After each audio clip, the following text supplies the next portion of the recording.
that marked down traffic further in the agenda, but I imagine they would probably just as soon want to speak now. So if you want to step aside for a second and at least listen to some of the issues. Wes Speak, followed by Saul Shapiro, followed by Bobby Spiegel.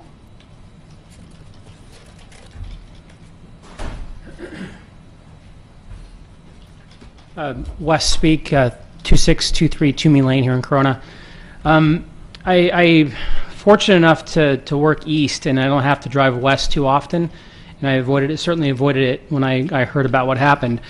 My biggest issue is that you guys keep asking for answers, and there's a lot of the answers come, but it seems like we're managing by crisis. When things happen, then there's a plan, and when you guys are asking for a rain plan, you asked for a rain plan. Jason, what was that, a month ago? That should already be worked on. This MOT group that gets together, there should be some information that comes from that. It just seems like that the city is getting left to kind of deal with the lack of planning. I understand we can't plan for a freeway failure, but one of the things that really disturbed me in some pictures I saw was there was a tremendous amount of flooding in areas that were adjacent to the freeway. And I know that hydrology is shot as part of the freeway, and I don't know if the Public Works Department is aware of where this flooding is going to take place. And we got 2 inches in a half a day, and that's a lot of rain. But what happens when we start getting that amount of rain over or double or whatever it is as part of this El Nino?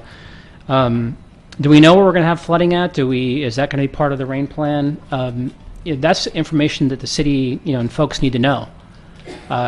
And I feel like that I love seeing the letter today. That was great. I really repeated that to folks, and I want to make sure that people know that you guys are fighting this as much as you can. I just want us to get more proactive and be a little more in front instead of just waiting for the next thing to happen and kind of trying to make it. And an hour to get anywhere is just ridiculous.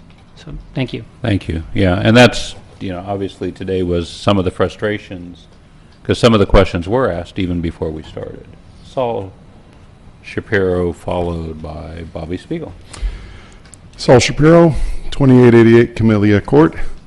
Hello again. I think I've spoken on the subject the last couple of council meetings, so I won't repeat what's already been said.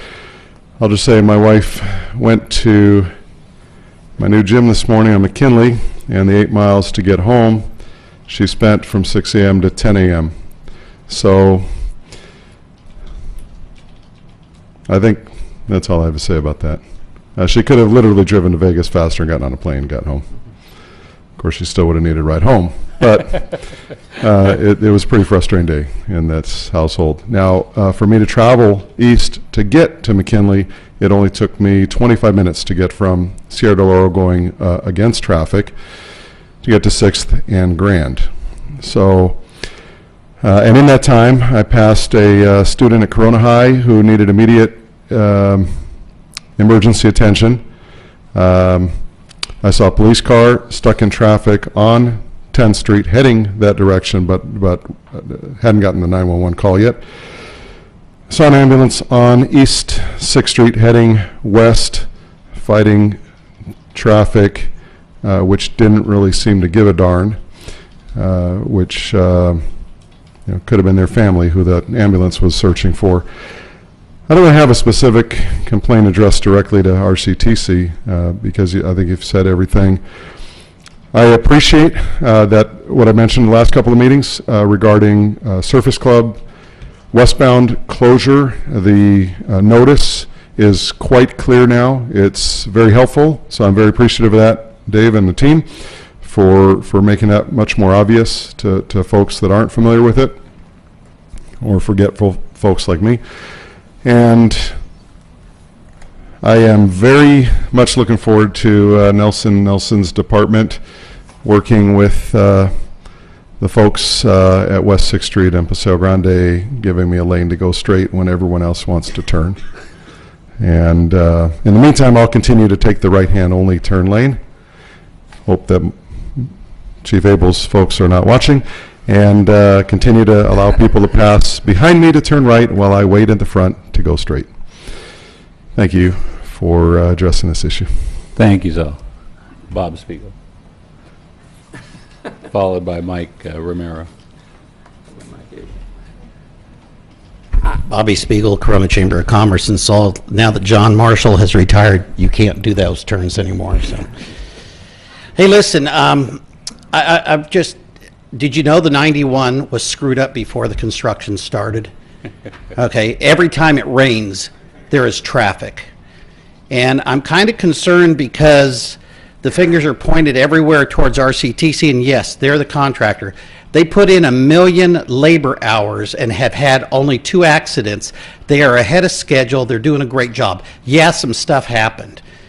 As the Chamber of Commerce has hosted the 91 with the emergency meetings, and Eugene, you've been there before, and we will host the community ones, we'll be glad to take the action and start to pull together a consensus to have the city and RCTC to meet with the traffic designs and to do different things.